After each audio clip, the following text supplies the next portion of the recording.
So for those of you who are doing cold email, I just want to help give you some insights on how to actually read campaign data.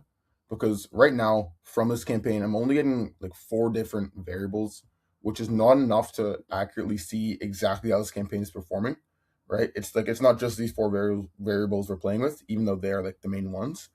And so the first thing is that if I initially looked at this campaign, I think, okay, this is quite a good campaign. We're at about a 3% reply rate, and 11% of those are positive.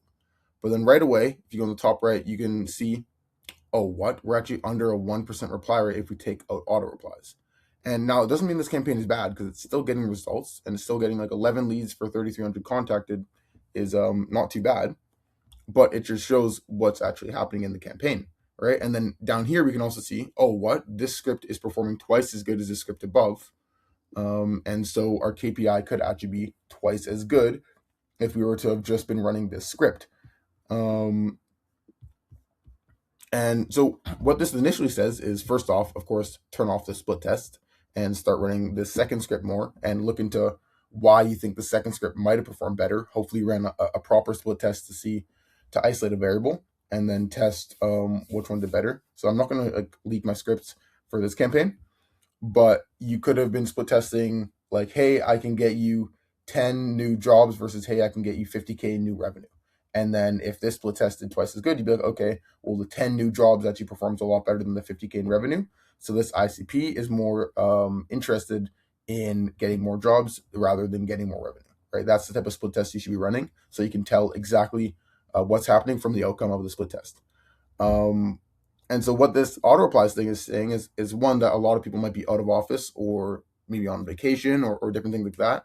But also to the people that are actually replying, 36% of them are interested. That's a lot more than 11%.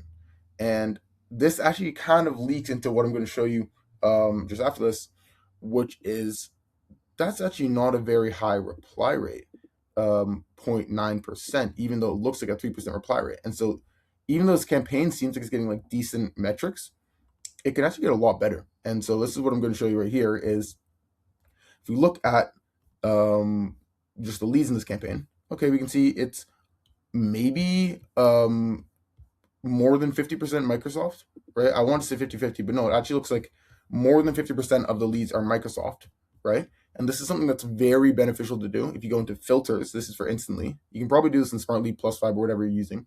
Go into filters, lead status, reply received. Look at this. Okay, we have 3 Microsoft replies, and the rest of them, load more, the rest of them are Google. Okay, we have a couple Microsoft replies, but they're nearly all Google replies. Right, that says a lot because this is not the distribution of the types of leads that we have. Right, it's not like a 90% Google leads, 10% Microsoft leads campaign, which means that the Google leads are replying at a way higher percentage than the Microsoft leads. And so the good thing to do when you see this in a campaign is to go filters. You can go if you go back to all statuses, if you go lead ESP, and then we go to Microsoft leads. Now we have just only the Microsoft leads in the campaigns. And these are pretty much wasted sends because almost none of them are replying. I don't think a single one replied interested.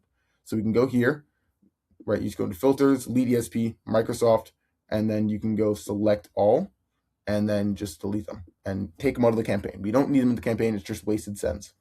And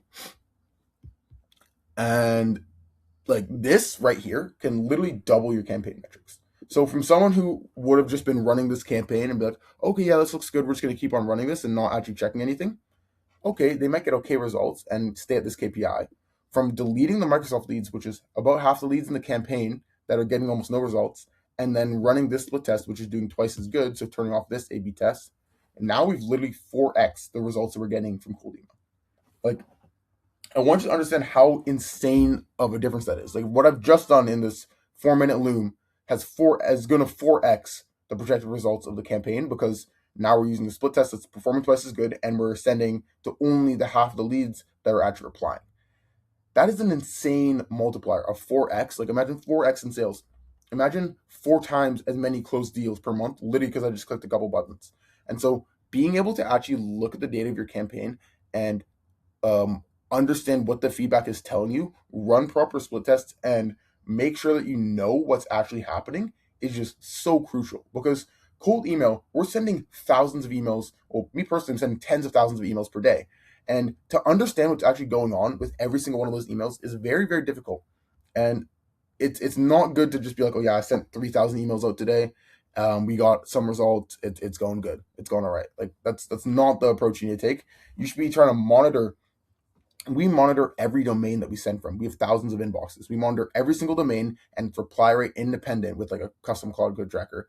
But just to show you, like we monitor everything that's happening, because if you don't, you have no clue what you're doing. You have no clue where you're going, and massive, you can take massive hits, especially with outbound the way it is, the way how volatile it is with like Google laws, spam protection laws, and different things like this, and like how this campaign is not inboxing to Microsoft.